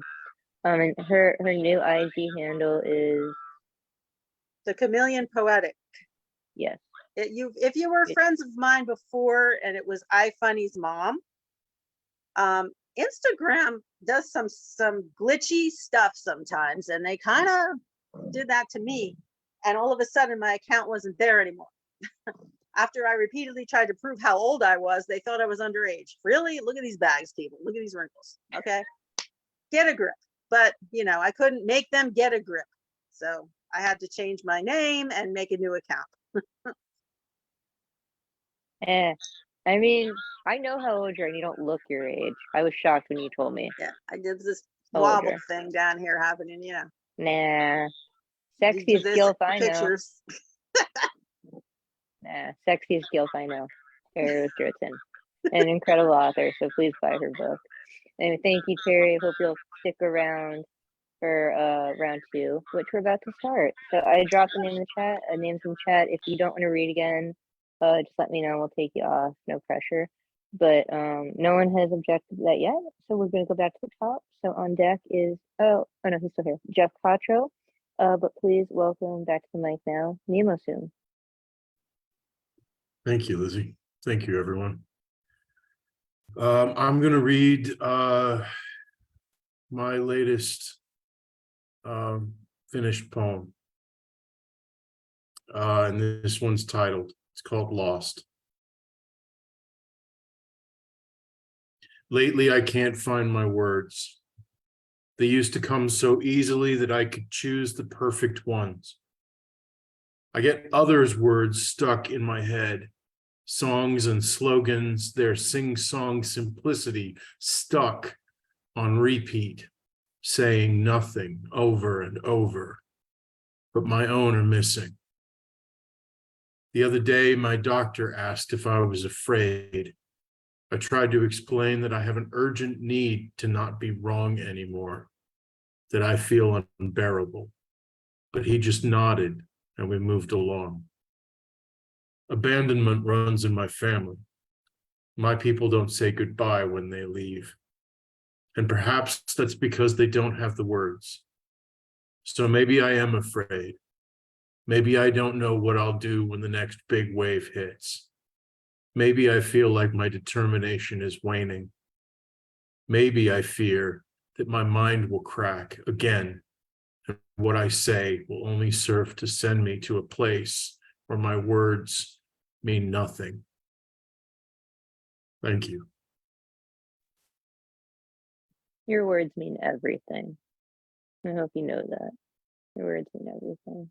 Thank you, Nemo. Always a pleasure to hear you. And you can check him out on IG, and he'll drop his handle in the chat, and with Grilled Poets and everything else he does for our online and the Charlotte community. He does so much good for the Charlotte community. So thank you, Nemo. All right, I'm gonna keep going. On deck we got Brandy. But please welcome back to the mic now, Jeff Cottrell. Okay, so Brandy in her piece mentioned suburban people, so I thought I'd do this one. And an excerpt from this was published in the last Brownstone Poets Anthology in Brooklyn last year. This is called Vanilla Ice Cream People. From the makers of vanilla ice cream, we now bring you vanilla ice cream people. You find them in all the monster malls and gated backyards, never leaving a location without a car. Vanilla ice cream people, the people who find butterscotch ripple too dark and dangerous. The way great artists suffer for their visions, vanilla ice cream people ache to achieve the perfect front lawn. When vanilla ice cream people want to rock out, they blast the neighbors with Celine Dion and Barry Manilow. When vanilla ice cream people want a fun night out, they shove the kids into the SUV and dash to Pickle Barrel and a softball game. When vanilla ice cream people want a good laugh, they count on Garfield or an afternoon of Who's the Boss reruns. When vanilla ice cream people want to improve their minds, they scan their bookshelves for the works of Anthony Robbins and Philip McGraw. Vanilla ice cream people dream vanilla ice cream dreams. One lady says, "Today, I'm a sales rep, but if I apply myself and work hard and set clear goals and steel myself to face tough challenges in a few years, why, I could be assistant to the manager. No, dare I say it, assistant manager." And one man says, "I'm so depressed, but I'll feel better after I buy that new waffle maker by Cuisinart." Vanilla ice cream people know how to make benign conversation that offends nobody. "How's it going?" And "Mondays, eh?" Or if they feel plucky, "You working hard or hardly working?" Ha ha. And vanilla ice cream people have bedrock values. They know what is important in life. Like a 2-story house with a giant garage, housing at least 2 cars and the sexiest lawnmower in the lane. And babies, barrels and barrels of babies, and more babies. There can never be too many babies. Babies raised more by Disney and football than by their parents, who just pay for swimming and piano lessons. Babies who eat vanilla ice cream or plain chips for every dessert and never question the meaning of it all, and then grow up to be the next generation of vanilla ice cream people. Vanilla ice cream people who would rather die than give Neapolitan a fair try. So that was Vanilla Ice Cream People. Part of that is in the Brownstone Poets Anthology. I am going to be featuring at Spoken World Online in the near future. The date hasn't been set yet, but it's on Zoom, Tuesday afternoons, 2:00 EST. It's the online extension of Spoken Word Paris. I featured in the in real life version of it back in 2015 in Paris. Also, February 4th, I'm going to be one of the opening performers at Paul Cohn's book launch for Soul Reflection, his poetry book. It's at 4:30 in the morning Eastern time because it's an Australian poetry launch. But Skylar Winter is another opening performer for that. So if you want to get up at 4:30 in the morning to hear me do one poem, and Skylar probably do one poem, you can do that. I will put the link in the chat. That's wonderful. Congratulations on the features coming up. I feel like given we have so many friends around the world that stay up for us, I should get up at 4:30 once to do that, just to honor that, right? Yeah, I mean, just get a Red Bull or a coffee. If you're a coffee drinker, just get a coffee. If you're not, I use a Red Bull, and just set the alarm for a half hour before it starts, chug the Red Bull, and then you're good to go. I gave up Red Bull like when I was in my 20s. I've never been a coffee drinker because I don't like the taste of it. I drink tea mostly, and I just stopped smoking pot. So that was part of my New Year's resolution. So I'll just out of the goodness of my heart, hopefully Jeff can remind me to wake up at 4:30 the night before, and I will support, because we do have so many people in our community from around the world that do that for us, and it's very, very kind and gracious of them that they don't care about sleep and they care about the arts and poetry. I actually read an article like several years ago that people who like vanilla ice cream are actually like they have better personalities than people that like prefer chocolate or Really? strawberry or something. Yeah, I mean it was just a study I read, but yeah, it's not as bland as people make it vanilla. So, and one study. I don't know. People say that if you like chocolate fudge brownie, like Ben and Jerry's ice cream, you're a lesbian. I am, and I do like it, but like I don't know if that's how we should define sexual orientation. But it was a funny joke in a play I stage managed years ago. So people who like Christmas fruitcake are insane. Everybody knows that. I've never had, I'm Jewish, so I've actually never had fruitcake. Okay, well, you don't want it. No, I mean, I'm not like, yeah, I mean, I've just never had the urge to try it. I tried eggnog once years ago, and it was too rich for my palate. I just didn't care for it. But yeah, so, but also check out Brownstone Poets from Brooklyn, Roxanne Hoffman and Patricia Carrigan, who are also in our Out Loud LGBTQ anthology. They have wonderful press. And Prince McNally, who's featuring the Saturday at Words Right with Skyza, is a Pushcart nominated author with them this year. So congratulations, Prince, and all the stuff they're doing. They're wonderful. Check out everything Jeff is doing with the spoken word community and his books. He dropped a link in the chat where you can get Hate Story. And yeah, we love Jeff. So thank you for coming through. We appreciate you. All right, we're gonna keep going on our list before we wrap up for the evening. So on deck, we got Marianne Peterson. But please welcome back to the mic now, Brandy. I don't have a title for this one. I sat in the sanctuary of your opinions, listening attentively to your righteous castigation. I couldn't help but admire how natural you looked standing behind your lectern as you thundered your disapproval down onto my bowed head. You deemed me unworthy, a disappointing failure to live up to the terms of your personal dogma. I had given you my trust that I would be safe with you. Did you even notice when the razor blade of your disdain sliced my heart in two? The sight of my bloody tears not enough to move the unforgiving stone in your chest. And now I lie here, my heart in tatters, as I realized that it was never me you purported to love. It was only the shadow of the stained glass image of Mary who caught your attention for a brief moment in time.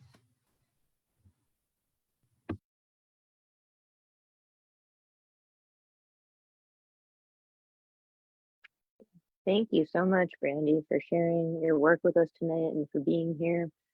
We appreciate it. I hope you'll return to more Words Right Stuff and Deadpan Dope at the beginning of February. So thank you. All right. And I sent you a little message in the Zoom chat about the Sonnet Workshop. So you might have to scroll up a little bit, but if you see it, I asked you. So check that. All right. So keep going. On deck, we got Black Silver, but please welcome back to the mic now, Miriam Peterson. Okay, this one's called Children. I wrote this on my birthday on the 13th of this month. Children see only beauty in the world. Children look to their family to lead them. Children don't see the bad in the world at first. Children are embodiments of love. Children are born innocent. Children learn as they grow. Children are important. Children are our future.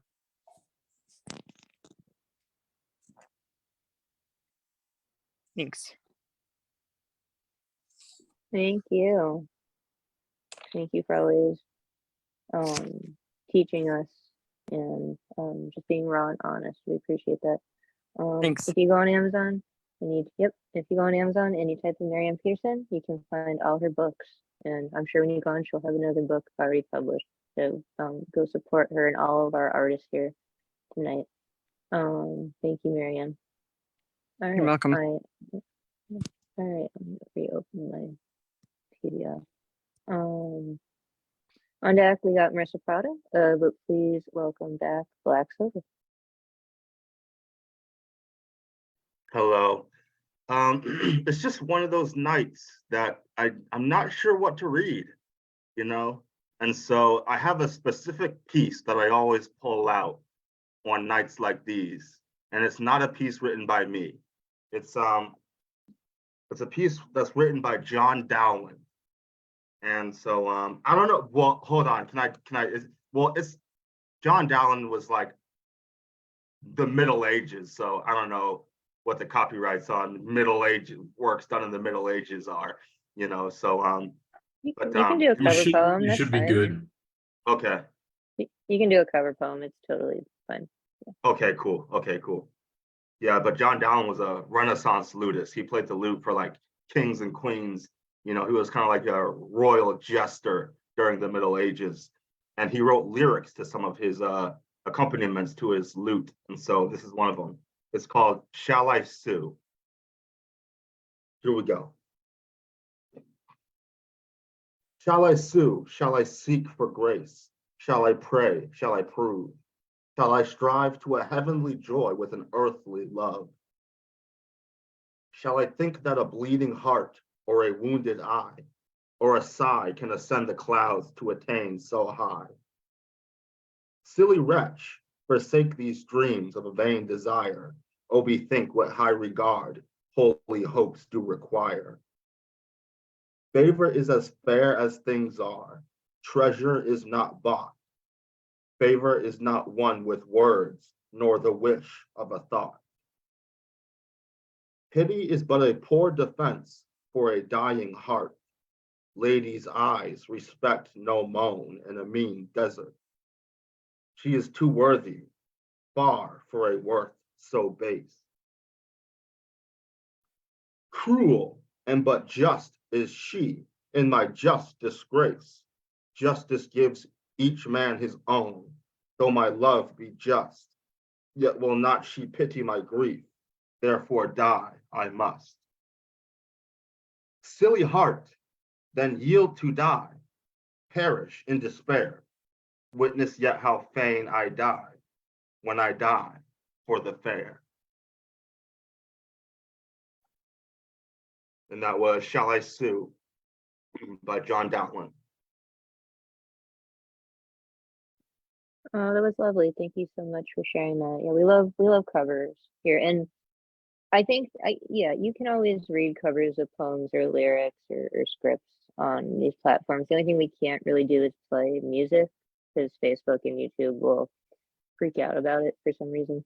But yeah, you can always read covers, and that was lovely. So thank you for sharing him and his poetry with us. Yeah, thank you for listening. I always love because it's our interpretations, right? Anytime we do a cover, so it's always beautiful to hear different interpretations. Yeah, I play I play the guitar, so that's what turned me on to John Dowland. So I listened to like not just the guitar. I don't know if you know what a lute is. It's like the guitar. Yeah, it's like a guitar before it was the guitar. And so I listened to that, and so that's what turned me on to John Dowland. So, and he's one of my favorite people to listen to, along with just Renaissance lute in general. Just is one of my favorite genres of music. So. Yeah, it's very pretty. Sting actually plays the lute, so he does like modern lute, which is really pretty. And Sting is one of my favorite musicians, so I appreciate that. So thank you for bringing that to Deadpan Dope. It's absolutely. And if you ever want to bring your lute or your guitar, you're more than welcome. You know, I try to do it, but the audio never works out. My audio just always is always messed up. Oh, that's good. Yeah, sometimes Ethan Mackler comes and he plays bass, or Steven plays the piano. Yeah, audio can be tricky with the Zoom, but you're always more than welcome if you want to do that. But thank you, Black Silver. Check him out on IG. Get his where the poetry is free, but the bling is not. You gotta pay for the bling, and it's super cool bling, so you should pay for it. There you go. All right, thank you, Black Silver. All right, we got two more poets before we wrap up and do the Beanie blessing and the I statement. So on deck we got Terry Rose, but back to the mic is Marissa Prada.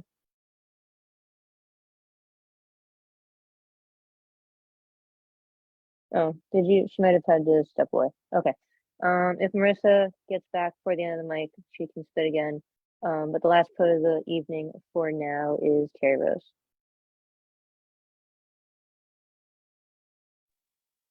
Hello. It's getting cold in here, so now I got blankets on me. New Jersey. Okay. I wanted to read. I wasn't ready, so I'll find it. Noises. Thanks. My noisemaker husband's over here.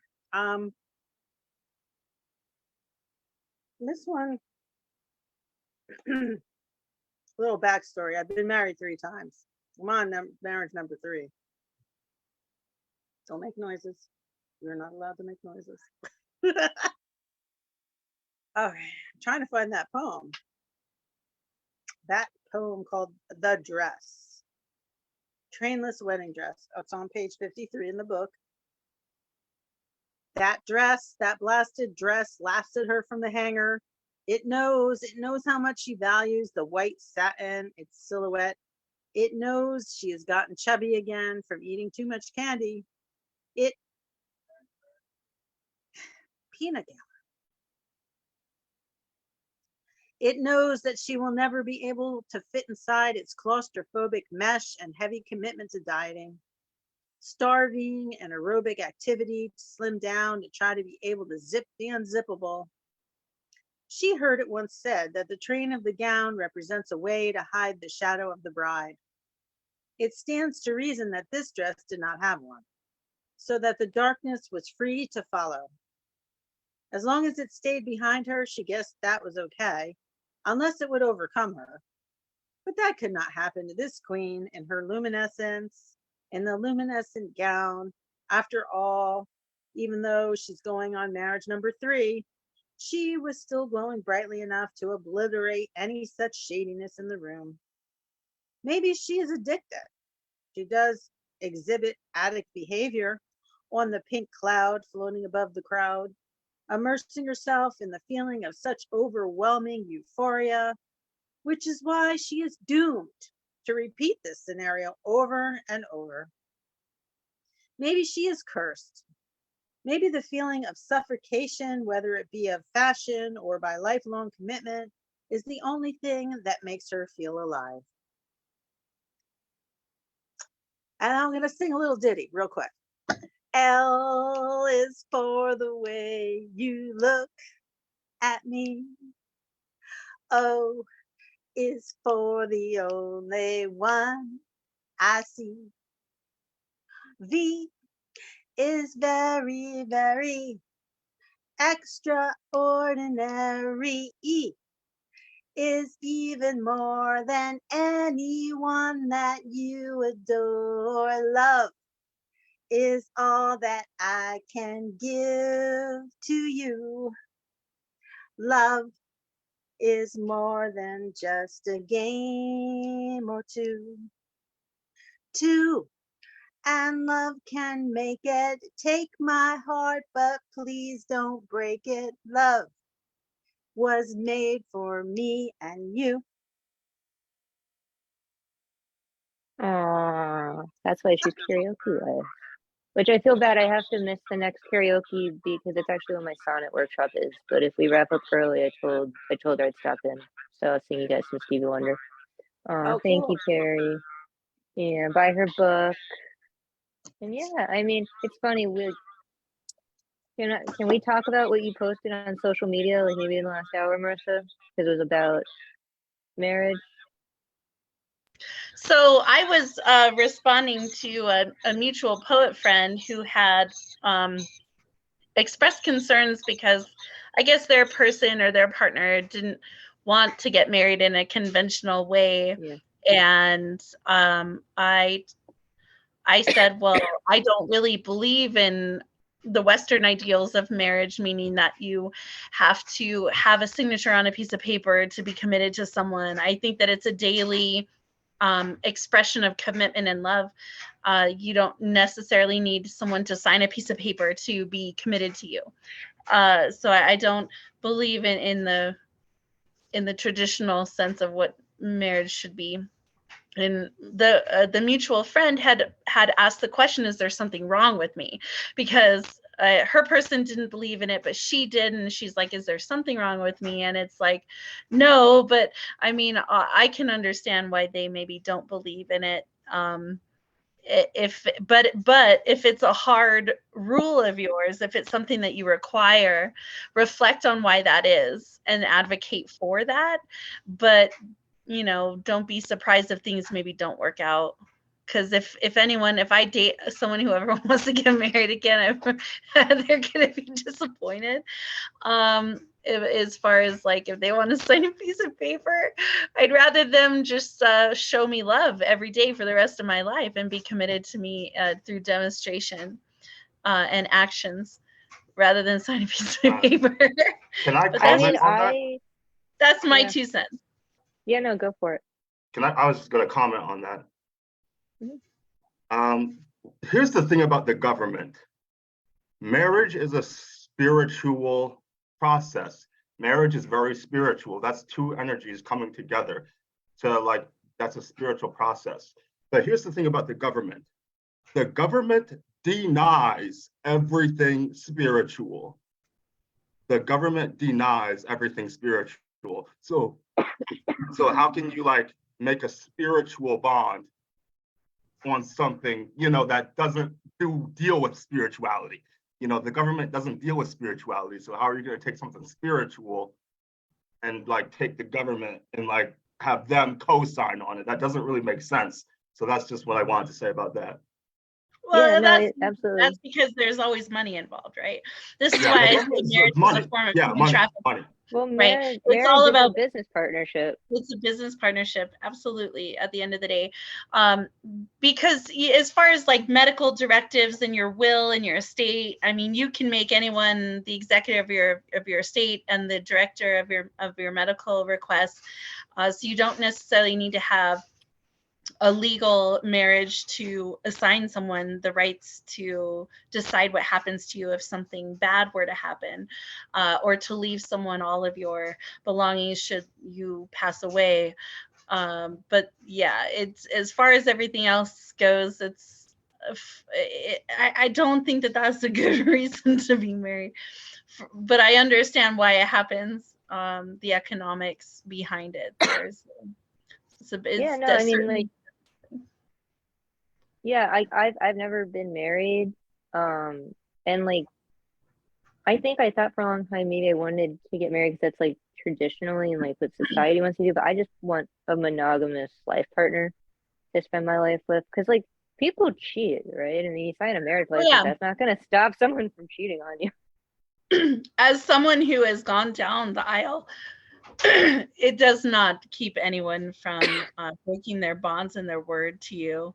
Yeah. But I've never once yet in my life found a single man or woman who doesn't quit and give up on me and us. And every single partner I've had in my whole life at some point has quit, including my father, my priest, you know, my husband at one point. Like it's everyone. So there was I don't believe in it. I would rather someone choose and fight to stay in this space on a daily basis and demonstrate their love and their loyalty rather than fucking sign a piece of paper. I mean, that's just, Yeah. it don't No, mean yeah, I anything. mean, and I'm not, and when I say cheat, I'm not condoning that, by the way. I would never cheat on my partner, never have, never would. I'm just saying like a piece of paper generally is not going to stop someone from Yeah. committing adultery, which people shouldn't do in the first place. But I guess my question is, because like not with like money, but like with children, like if you're together and you're not married or you don't have like a domestic partnership license and then you split up, like how do you deal with that, like custody of like children Well, if there's there's nothing really like two legal? ways. You could do it where you to agree to it or where you don't agree to it, right? If you can agree on something like custody and time sharing, then it's super easy. You just come up with a schedule and that's what you adhere to. And it just depends upon how healthy that relationship is with the Well, that's what adults. I'm saying. If it's not, like if it If goes you to don't shit agree to it, bad. you've got to go get a court order and you got to go to court for all of that. See, that's the thing that scares me because, sorry, my nose piercing is being funny. I'm not being rude. It felt like it was calling out. It's not. No, that's the thing that scares me. It's like I want to have kids, but what if me and that person don't? We But have you to call can't. it quits. I would not ever say like the what if my whole world falls apart, because, you know, regardless of whether the whole world falls apart, the joy of having children in your life is an incredible thing. It's not for everyone, and that's valid. But if I would have waited till I was ready to have kids, I would have never had kids. And I waited till I was almost 30. So yeah, it's one of those things like shit. If you can become financially independent and have your own kid like in vitro or something, or get someone to adopt or do something where it's just you and the child and you can support it, that way it's drama free. But outside of that, doing it with someone it's a huge commitment, and the amount of trust, and yeah, you got to have support and you got to have your finances in order and shit. I Like, know that's the thing because it's like I don't need to get married. Like I don't need a wedding. I don't need a license. I don't need this. Like we can share each other's assets if there's trust there, and children. It's just I yeah. don't know. I jokingly proposed to someone once, and their response was, "I just don't want another ring." Oh, And it I'm wasn't fine like a with no. It rings. was just I don't I have don't want any of another those. ring. What'd you say? But it wasn't like Diamond's your technically girl's a best friend, no. It right? wasn't But technically. It wasn't a no. It was just I don't want another ring, which is fine. That saves me money. so funny. I don't know. I'm not the best person to ask advice, because at this point I have zero faith in relationships and men. And that sucks to say. Oh, well, we love you. So The world is full of my friends and not family, lovers. family. So I Isn't that don't what's know. called family? Yeah. Anyway, Marissa's gonna read a poem for us. All right, you ready for me to close you out with a short poem? Uh-oh, am I frozen? Am I frozen? What happened? No, you look, I can hear you and see you. Oh, Hear you. okay. Well, everyone else is frozen, so as long as you can see and hear me, okay. I love this little poem. It's a fun poem. It's called That Summer.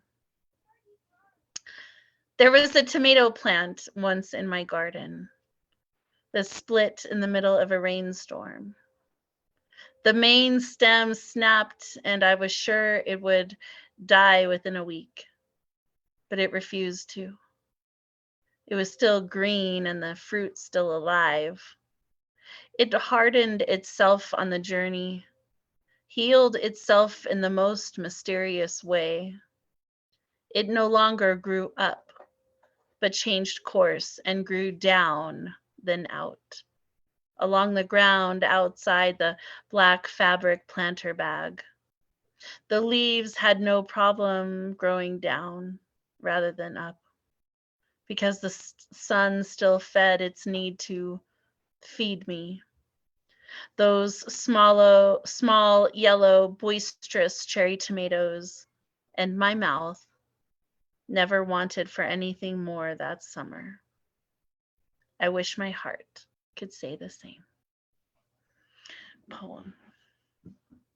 I love you. You know that. I know. Yeah, I love you I, too. oh, by the way, I couldn't hear. Oh, hey, babies. The little Marissa, go away. No, we love, no. She loves me. That's why What am she I wanted to creep saying? in. We love Marissa. She is such a, I couldn't hear before because No. my AirPods died, but I can hear now. But Marissa is such a light and a blessing in our community. But everyone here already knows that. But for people watching on the live feed, if you want to, consider producing your own, own open mic or publishing your manuscript, this is who you talk to. I mean, she's Yeah. made my dreams come true. She's published me 5 times. Good morning. Never in my life did I think that would happen. So thank you, Marissa, for everything you do for our Thank community. you guys so much for everything you do. I love you. And yeah, and we're family, right? Like that's friends and We're family. family. Exactly. Yeah. Exactly. And I'm so excited. Shaki G wants to do an open mic once a month. Oh my God. I'm like, I'm fangirling. I'm super excited. I can't wait for that. So yeah. Oh yeah, we love Shocky. I'm excited for that. And Jane Spoken Word. Jane Spoken Word's coming to the Word is Right. She's Jane gonna was have a here show earlier. the second and fourth Tuesday night of the month. Oh my God, it's gonna be great. Yes. I love Jane, and Jane was here earlier and spit her fire. It was a wonderful night. So I want to thank all the artists that came through tonight. Thank you to our community. Thank you to Marissa for allowing me for over a year now to keep doing this and believing in me. Yeah, so follow everyone that dropped their stuff. Follow Marissa, follow me. You can get my books through Marissa too, because she's the publisher of all my poetry collections. So redgreenbooks.com. Just check out the website. And I don't know, is it like under ESS collection, or you just have to actually search? I don't know. Okay, just like Google my name in Red or Green Books. It comes up a lot. So there you go. But also check out all the other authors in there. They're incredible. I mean, there's an author in there who saved my life. So please check that out. So what we do here on Deadpan Dope at the end of the night, we do the I statement. So I'm going to do my screen share, and I will also share this on the Word is Right page of my pages at the end of the evening. So tonight's I statement is, I am frustrated, because not everything can be positive, right? We've done a lot of positive ones the last several weeks. This does not have to be a proper I statement. It can be a poem. You don't have to do it at all. This is just a homework assignment. But I always leave you guys with something. So that's the I statement prompt for the evening. I am frustrated. Okay. And then that's how you construct it. If you want to do a traditional I statement, and that's our feelings wheel that you can use. And if anyone that wants this presentation or the PDF of that, let me know, or let Marissa know, and we can get it to you somehow via email. Okay. I want to thank everyone who came to our space tonight and for blessing our community and our new friends. And how we end the night is the Beanie blessing And if she would like to, because she's one of our new Deadpan Dope members, and I can screen share it for her, if Brandy would read the Beanie Blessing tonight, if she'd like to. I'll be glad to. Can you share it? Thank you. I will screen share that for you. If my brain wants to work, I will screen share that for you. Marissa, the thing I messaged you about, it's not a PDF. It's a quick conversation. Was that to Marissa or me? I didn't hear it. To Marissa. I sent Oh, her. okay. Okay. All right. Let me open the Beanie Blessing. All right, here we go.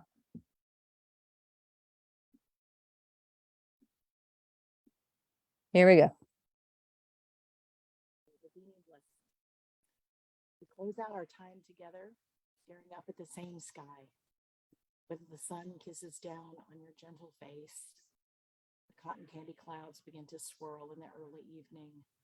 The crescent moon fades in as the constellations begin to dance throughout the night. We all look up at the same sky. Thank you for blessing the sky, soiled beneath our feet, and our family with your presence and art. Thank you for taking the time to create. Thank you for holding space. May you squirt out poems kitty style in dreamland. May we always have beanies to keep us warm and stylish. This has been the Deadpan Dope Tuesday open mic with The Word is Right, hosted by Deadpan Lizzie, the Beanie God. On behalf of our community, I, Brandy, bid you adieu until next time. Beanie blessings. Beanie Blessings.